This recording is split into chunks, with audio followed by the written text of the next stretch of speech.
मेरठ कई वजहों से मशहूर है। कोई इसे क्रांति धरा के रूप में जानता है तो कोई इसे स्पोर्ट्स मार्केट की वजह से। इसी जमीन से कई बड़े राजनेता और अभिनेता भी निकले। यहाँ पर बड़े बड़े लेखकों और कवियों ने भी जन्म लिया। भारतवर्ष में मेरठ की पहचान ही अलग है। मेरठ शहर की गलियों में ही एक गली ऐसी है जो पिछले 250 साल से शहर के लोगों की सेहत की देखभाल में व्यस्त रही है। यहाँ बहुत मशहूर हकीम हुए जिन्होंने लाखों लोगों की बीमारियों का सफल इलाज किया। हम बात कर रहे हैं बनी सराय में मौजूद सैफ दवाखाना की। ये कोई आम दवाखाना नहीं है, बल्कि एक परंपरा है जो पिछले 2.5 सदी से चली आ रही है। स्टूडियो धर्मा की आज की पेशकश है मेरठ का ऐतिहासिक यूनानी दवाखाना सैफ दवाखाना।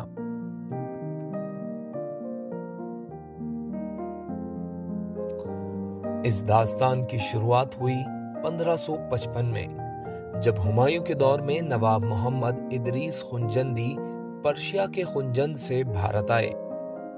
शुरुआती दौर में यह परिवार फतेहपुर सीकरी में बसा। इसके बाद ये सिकंदराबाद और बुलंदशहर के आसपास आकर रहने लगे। नवाब इदरीस के परिवार में यूनानी दवा में महारत हासिल की और माहिर हकीम बने। इसी वजह से वो लोग मुगल दरबार समेत कई रियासतों के नवाबों के यहाँ अहम पदों पर रहे। तब से अब तक हिकमत का ये सिलसिला जारी है।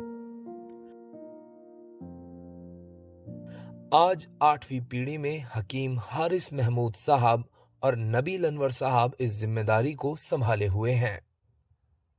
दवाखाना और खानदान से संबंधित जानकारी हासिल करने के लिए हम घर के बड़े डॉक्टर महराजुद्दीन साहब से मिले। आप उत्तर प्रदेश के पूर्व कैबिनेट मंत्री रहे हैं और एक बड़े राजनेता हैं। साथ ही नबील अनवर साहब से भी मुलाकात हुई, जिन्होंने हमें सिलसिलेवार सारी जानकारी मुहैया कराई। मैं डॉक्टर महराजुद्दीन अहमद हूँ।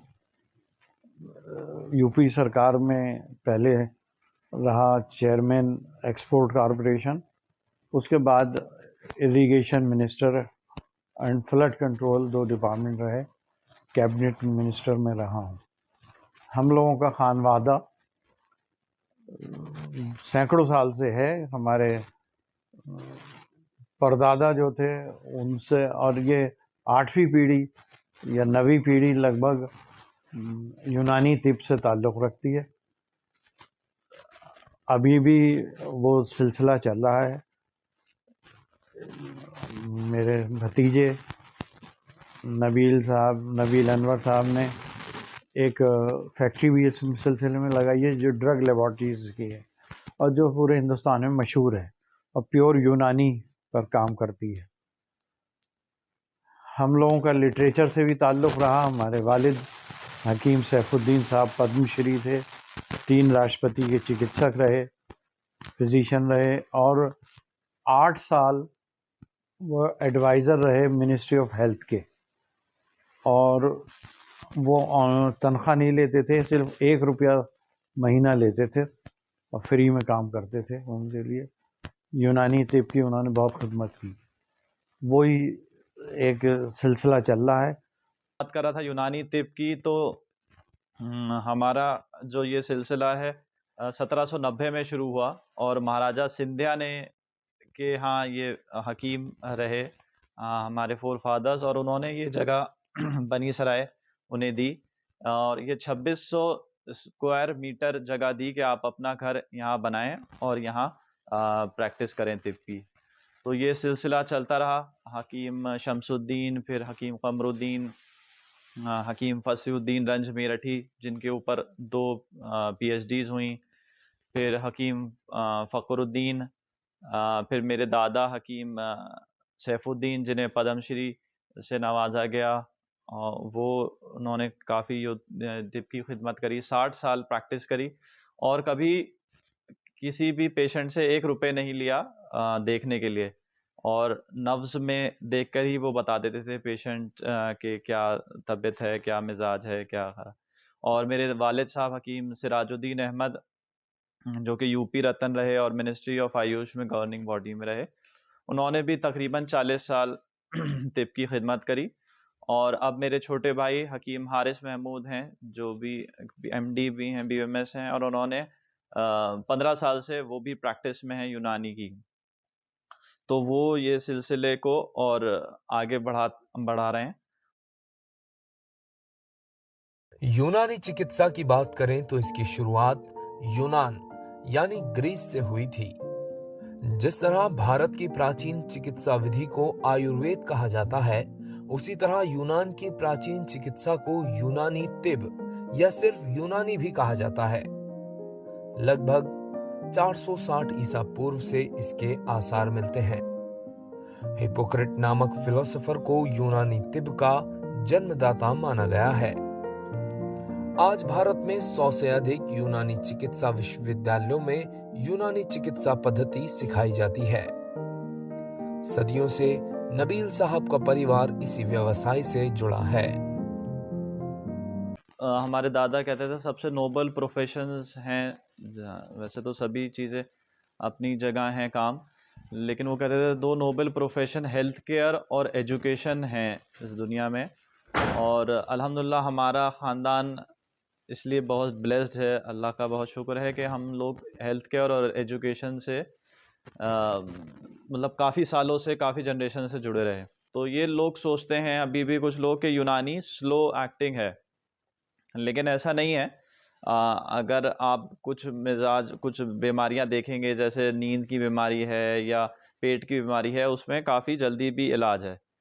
लेकिन पोस्ट कोविड काफ़ी लोग यूनानी की तरफ आए हैं और यूनानी और हर्बल की तरफ आ रहे हैं और इनसे दवा ले रहे हैं और फ़ायदा हो रहे हैं। और हमारे यहाँ अभी भी 100-150 पेशेंट रोज़ पूरे हिंदुस्तान से आते हैं। झारखंड, छत्तीसगढ़, राजस्थान, पंजाब, हरियाणा आते हैं और बहुत फ़ायदा होता है। और ये सिलसिला चल रहा है अल्हम्दुलिल्लाह।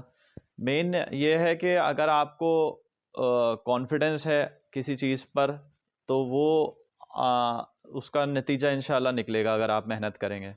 तो ख़ासकर आजकल जो बीएमएस पास आउट हो रहे हैं बच्चे, वो एलोपैथिक प्रैक्टिस ज़्यादा कर रहे हैं, क्योंकि वो देखते हैं कि एक दिन में रिज़ल्ट आ रहा है, शॉर्ट टर्म है। तो ये चीज़ें अगर वो यूनानी पे ही भी एतबार रखेंगे और थोड़ा टाइम देंगे, पढ़ेंगे किताबों को, तो मैं समझता हूँ कि वो यूनानी में भी काफ़ी नाम हासिल कर सकते हैं। जहां एक तरफ ये जगह माहिर इलाज के लिए जानी जाती है, तो वहीं दूसरी तरफ इसी जगह साहित्य और उर्दू अदब के कई फूल भी खिले हैं। उर्दू शायरी की बड़ी बड़ी शख्सियत का यहाँ आना जाना लगा रहता था।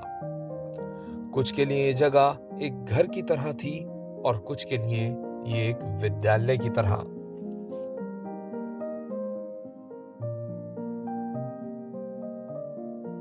ये जगह ऐसी है कि यहाँ जिगर मुरादाबादी, शमीम जयपुरी तो 30 साल रहे लगभग, तस्कीन कुरैशी जिनकी गज़लें बेगम अख्तर ने गाई हैं, और बेगम अख्तर ख़ुद यहाँ आती थी, रुकती थी बाकायदा।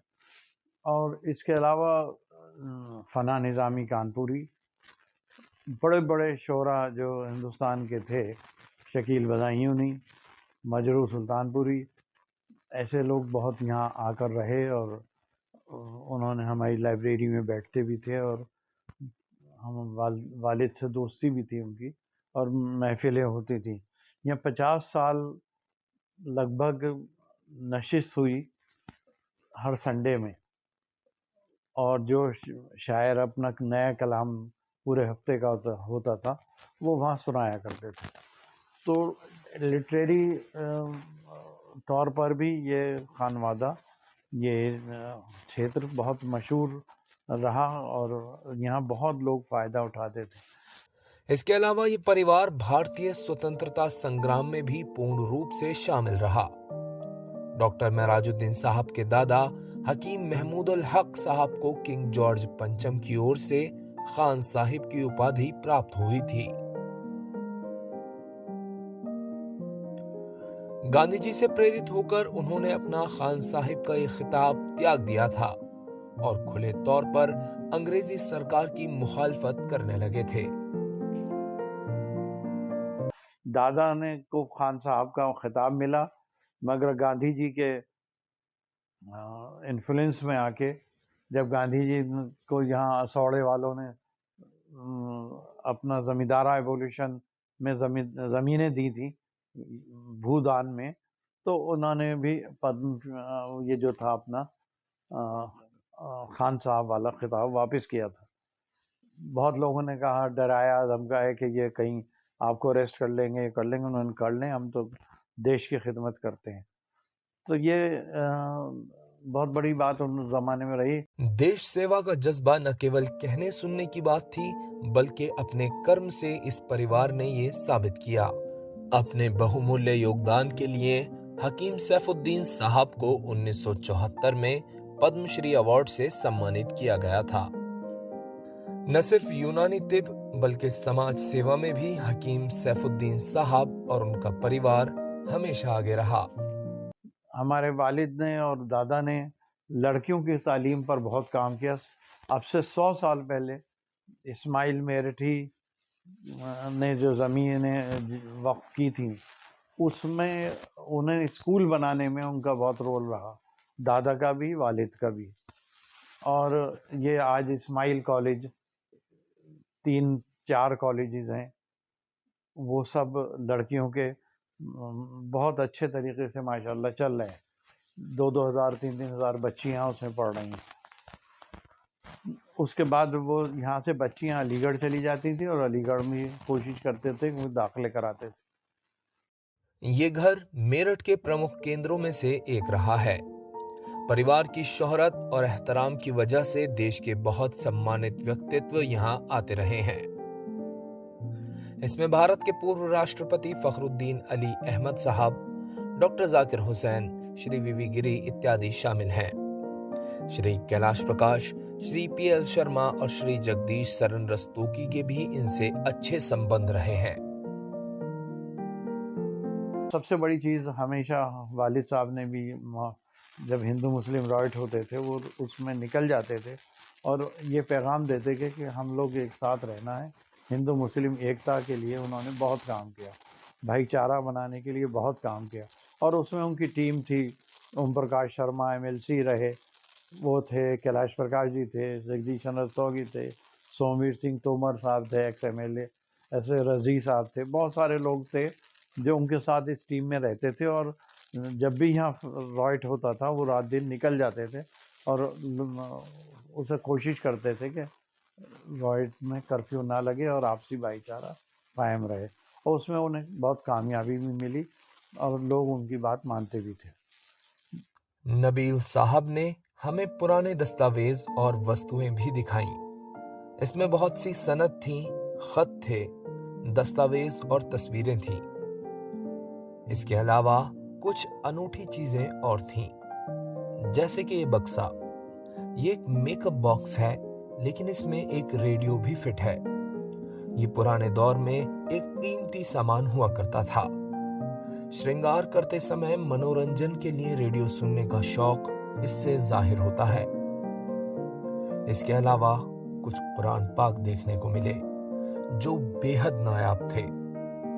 सोने चांदी से निर्मित हाथ से लिखा ये कुरान औरंगजेब के दौर का है। इसी तरह बाकी के कुरान पाक भी नायाब हैं। इतनी पुरानी वस्तुओं को इतनी कद्र से रखना अपने आप में ही एक ताज्जुब की बात है। सैफ दवाखाना न सिर्फ मेरठ की बल्कि भारत की अनमोल धरोहरों में से एक है। ये वो गुलिस्तान है जहां सेहत, इल्म, मोहब्बत और देशभक्ति जैसे फूल खिलते हैं। सैकड़ों सालों की एक परंपरा जिसने देश और देश के लोगों के लिए खुद को समर्पित रखा। ऐसे परिवार की कहानी के बारे में जानकर हमें गौरवान्वित महसूस होता है। हमारा सफर जारी है, भारत की छुपी हुई धरोहरों को आप तक पहुंचाने का सफर। वीडियो अच्छा लगा हो तो लाइक करें, अपनी राय हमें कमेंट में जरूर दें। फॉलो करें फेसबुक पेज स्टूडियो धर्मा को और सब्सक्राइब करें हमारा यूट्यूब चैनल।